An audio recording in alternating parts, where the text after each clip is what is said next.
promote Aliyah here in Mexico, or maybe this and I sense there are not as many. And es que creo que no se oye bien acá. ¿Por qué no te acercas? Mejor. Perdón, es que sí está como difícil de entender. I have stage fright. Yeah. No, please. Okay.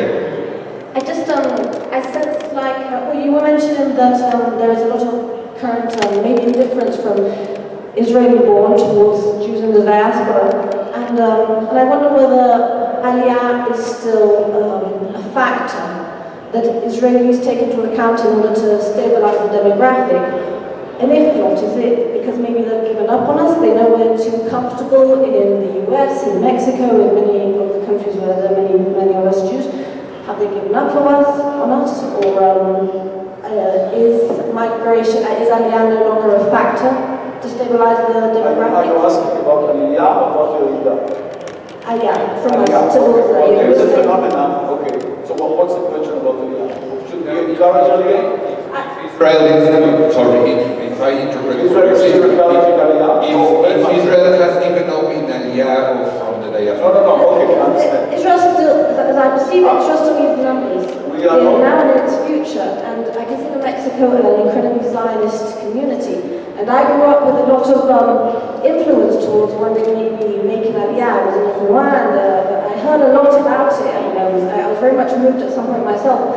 And I wonder, you were saying that a lot of Israelis are indifferent towards the Jews in the diaspora. Is it because they don't no longer rely on the Aliyah as a factor to stabilize these numbers, or have they given up on us as a factor that influences? I tell you where we are. We still encourage Aliyah, and we would like Jews to move to Israel. We are just, first of all, we are realistic. Not all of them will come to Israel. There will always be diaspora, always.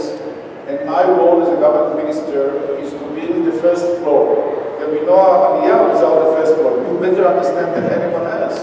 Without your extremely Zionist and good quality of the education system, there will be no Aliyah.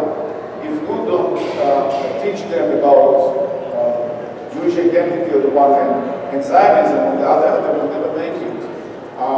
The single soldiers, where is the family of the one who served in the army? And I guess he's not, I know he's not the only one who come to serve in Israel. They wouldn't do it unless he was given certain education that led him to make a decision to come and serve in the army, which is not a simple matter, and then later on to study in Israel, to stay in Israel. And you do. My brother. Your son?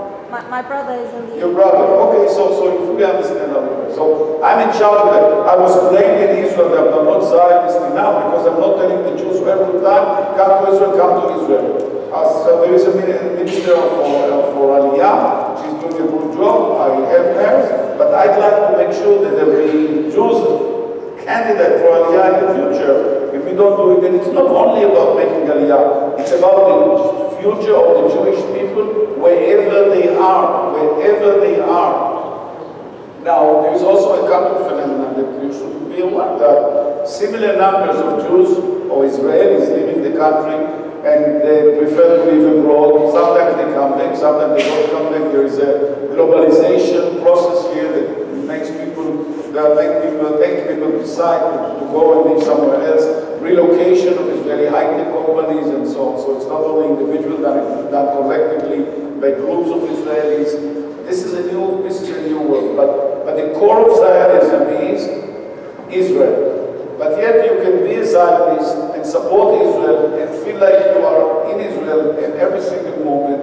And thanks to the new technologies, you can really do everything like in Israel and still drive in the best streets of Mexico City, which are even worse than Tel Aviv. I'm so pleased to find out that there is a place worse than Tel Aviv. So I'm going home and going to tell the transportation minister, my colleague, she should visit Mexico City to get a perspective of traffic. But Daniel, the other day, had 10 motorcycles with him. He came with the motorcycles, right, Daniel? We were treated very nicely by the local police, and so we can move safely and quickly from one place to another. Otherwise, I would have been still on my way to the museum now. I left yesterday morning, I was still riding towards the museum. But But in terms of numbers, the Aliyah isn't taken into account as a support for the demographics. The Aliyah